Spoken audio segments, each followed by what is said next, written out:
welcome back to another rewind episode of my old contest footage.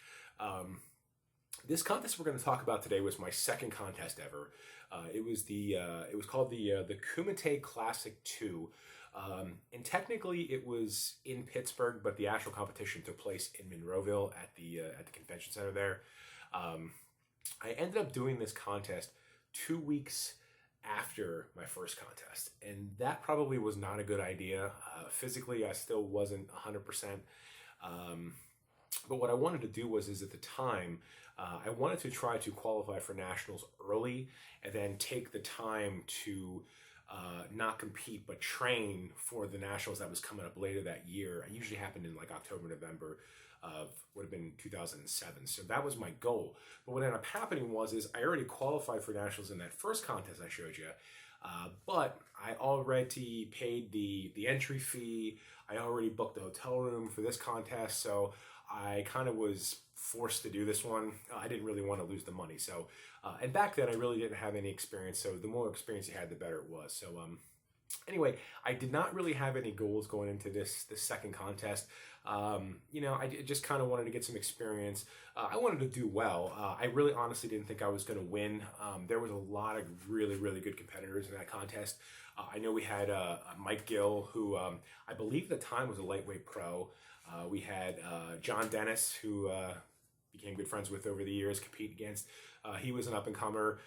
Lou D'Ambrosio was there. We had a really good group of guys that were competing in the heavyweight class. So I really didn't think I was going to win the show.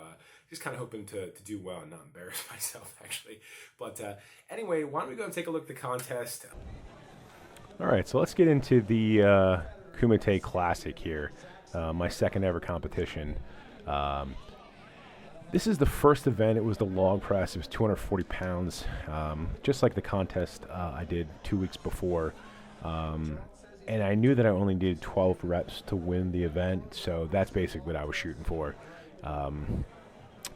This log was a little bit longer than the logs I was used to lifting at the time, but it really didn't make much of a difference. Weight felt pretty light, and everything kind of worked out.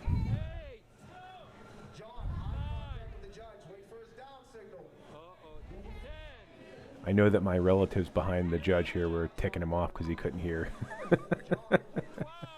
But I ended up winning this first event here. This second event, let me tell you something. I actually thought after this event I was going to die, and I'm not joking about that. This was one of the most brutal events that I've ever done. After this event was over, I ended up going to the bathroom, throwing up in a garbage can, and then laying on the floor of the arena here, trying to get my heart rate to go down to normal.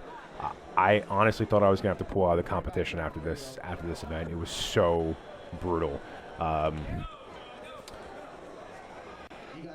I remember that the kegs were full of like water, sand, lead, and they were just moving. The whole keg was moving every time you took a step. It was awful. Like I said, I'm not kidding when I say I thought I was going to die. I actually thought I was going to have to pull out of the competition after this event was over. I could not get my heart rate to come down, and it was kind of scary, actually. I remember going into the next event, the third event, I was still out of it going into the third event. I remember laying down on the floor and my dad coming over and staring down at me saying, "You know you're up next, right?" And then had to like throw my equipment on for the next event, the deadlift, and go. But yeah, this was just a brutal event. I think I definitely took myself to the limit on that one.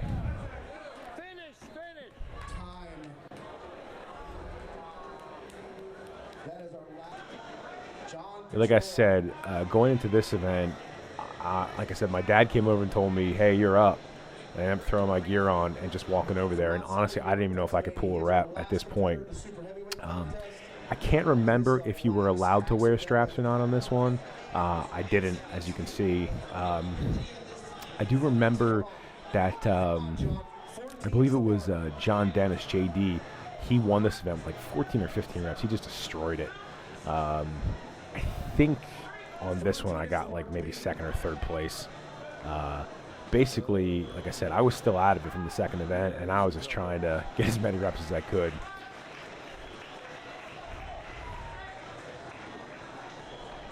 Good job, John.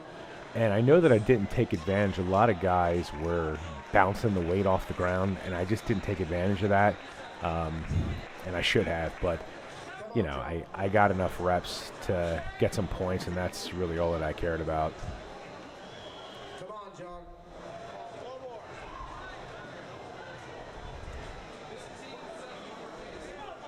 Fifteen seconds. I think at this time I was seeing stars. Honestly, like I said, that second event just destroyed me. And actually, they did count that rep, which I was surprised at. All right, event 4, the tire flip. I had never flipped any tire this heavy before to this point. The heaviest tire that I ever flipped was like 600 pounds, so I honestly didn't even think I was going to be able to flip it. I remember saying to my family that was there, like, I don't think I'm even going to get one rep. And I flipped the first one over, it felt easy, and just kept going. And I ended up winning this event, surprisingly, and this basically got me back into the top 3 going into the last event.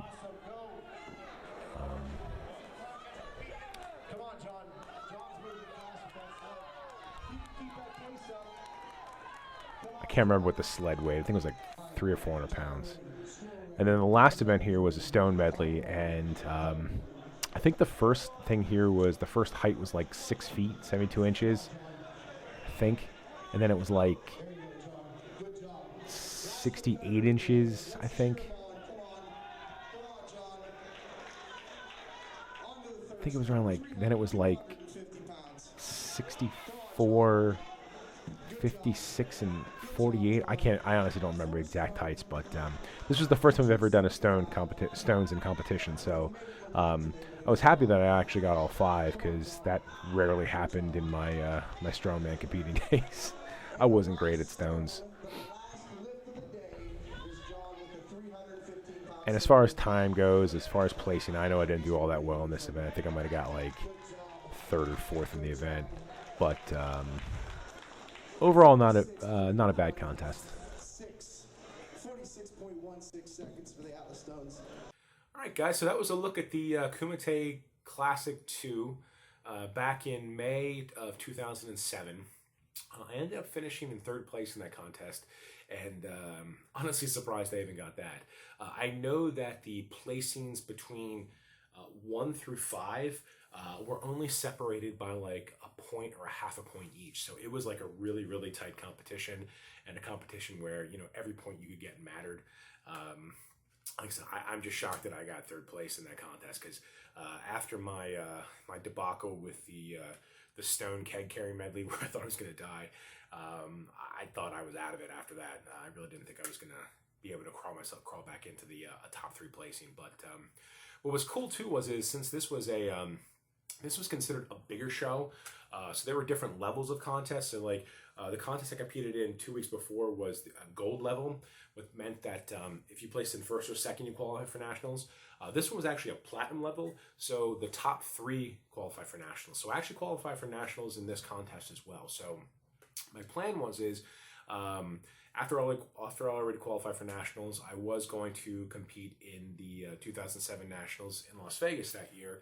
However, if you saw my last video, you know I ended up really badly injuring my lower back. I think about a month out from the show, and I couldn't walk actually for a couple of days. I messed it up so bad, so I wasn't able to compete in that Vegas show, which was probably for the best, because honestly I just wasn't ready for that level yet. I needed more time to train and get prepared for that. But anyway, I just want to thank you guys a lot for watching. I really appreciate it. I hope you guys are enjoying these. I have a lot more here that I'm going to put together. And again, appreciate you guys watching. Hope you guys have a great rest of your day. And I'll see you in the next one.